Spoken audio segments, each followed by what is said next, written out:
Now, it is the start of a new week on the election campaign trail, and Labour is promising to create more than 650,000 jobs over 5 years if it wins power. Let's find out more, shall we? We're joined by Labour's Jonathan Ashworth from Westminster. Good morning to you. 650,000 jobs. So how are you going to create them?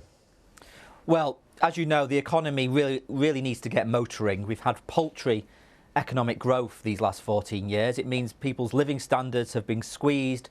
People are paying more in tax, and actually unemployment has increased by close to 200,000 since Rishi Sunak became Prime Minister.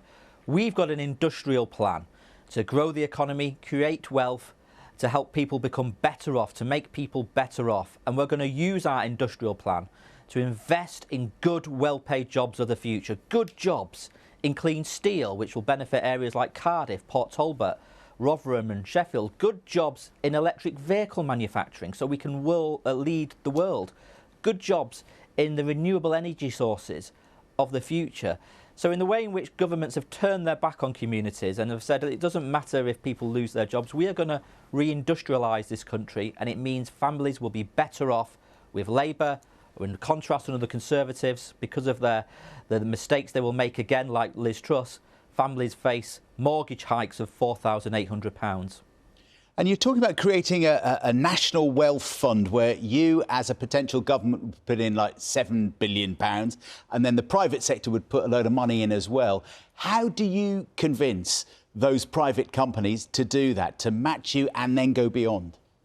Because I think one of the problems we've had in this country these last 14 years is that we've had low private and public sector investment in our infrastructure, way behind other countries. That's why nothing works in this country. That's why infrastructure is collapsing. But if you invest in these industries of the future, the private sector knows that's the way in which to create wealth as well. So we think for every £1 of government investment, we can get £3 from the private sector. But crucially, what does this mean for your viewers? It means better, well-paid jobs, and it means living standards rising. People will be better off with a Labour government.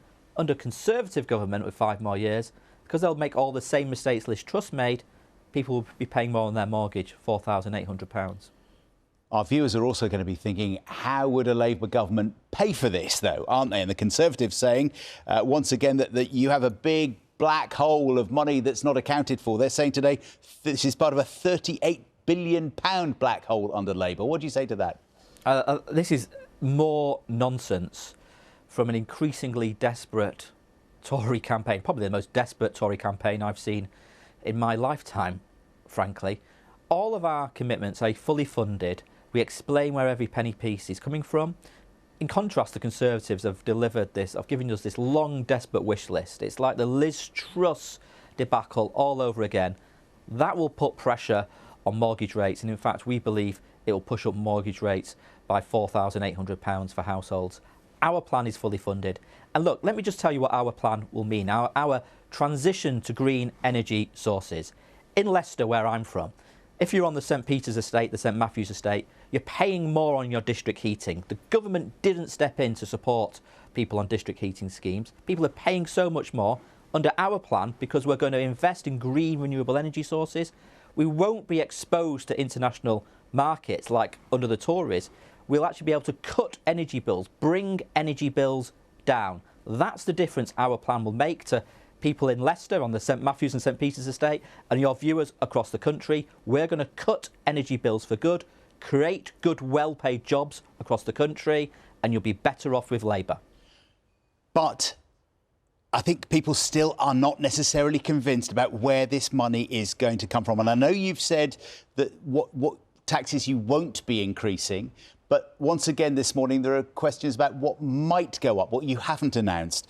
Speculation about council tax changes that not mentioned in your manifesto, but by not mentioning them, there are questions about, OK, well, maybe that's where they're going to get this cash from. What do you say? How can you reassure our viewers this morning? Will their council tax bills go up under Labour? No, we're not changing the council tax banding as the Tories have been suggesting. But look, this is what... OK, that's really interesting. So no re-evaluation of council tax bands?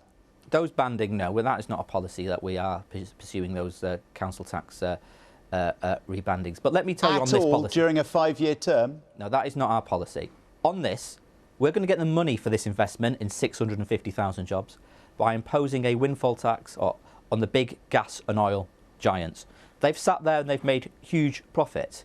The current tax regimes means some of them get a tax break. Indeed, I think Shell, not last year, the year before, paid negative tax. Can you believe that? They were paying negative tax when everybody knows how much money these big gas and oil giants have been making. We're going to tax them properly on their windfalls, and from the money that we get from that, we're going to invest in this plan to reindustrialise this country and create good, well-paid jobs across the country, so your viewers are better off. Those energy companies have indeed been making massive profits the last few years. But I guess now that energy prices are dropping, those profits might not be as big, won't be as big as they have been recently. So what you would get back from them in windfall taxes wouldn't be as high as you might have got back over the last few years. Well, look, we think we can raise over £1 billion from these companies. You're right, they've certainly sat on huge windfalls these last few years, and the Conservatives have utterly failed to tax them appropriately, because a windfall is when it's not because of their entrepreneurial wily smarts, it's because they've just sat there and enjoyed the windfalls which come with the international situation. The government should have stepped in order to properly support people who are struggling with the huge increases in their energy bills. But nonetheless, we are where we are. But we still believe, and this has been endorsed by various experts in the field, that we can raise over £1 billion a year, and we're going to use that money to invest in good jobs, in carbon capture, in clean green steel for Cardiff, Rotherham, Sheffield, Port Talbot, in electric vehicle manufacturing. We think unless we take this action now, we will fall behind. But by investing in these industries, we can create good, well-paid jobs across the country, and as I say, families will be better off. We're going to talk to the Conservatives a bit later in the programme, but the reports in some of the papers this morning that Rishi Sunak is being advised by some of those close to him to get stuck into Keir Starmer in a more personal way in the days ahead in this campaign, to attack his comments in the past about Jeremy Corbyn, for example, might make a good Prime Minister. Does it worry you that things might be about to get personal as far as your leader is concerned?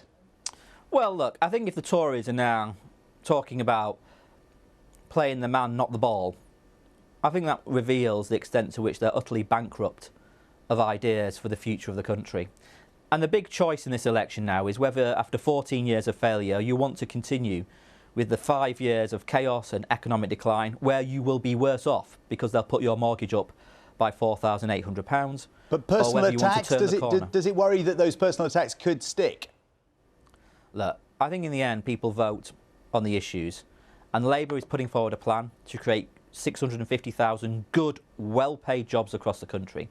A plan to make people better off after people have been worse off under the Tories. A plan to fix the NHS and deliver those appointments that people so desperately need. In contrast, all you've got from the Tories is more smears and attacks and a long, desperate wish list which homeowners will pay for in the end, £4,800 more on their mortgage. Of course, they would dispute those figures. For now, Jonathan Ashworth, thank you very much indeed for joining us from Westminster.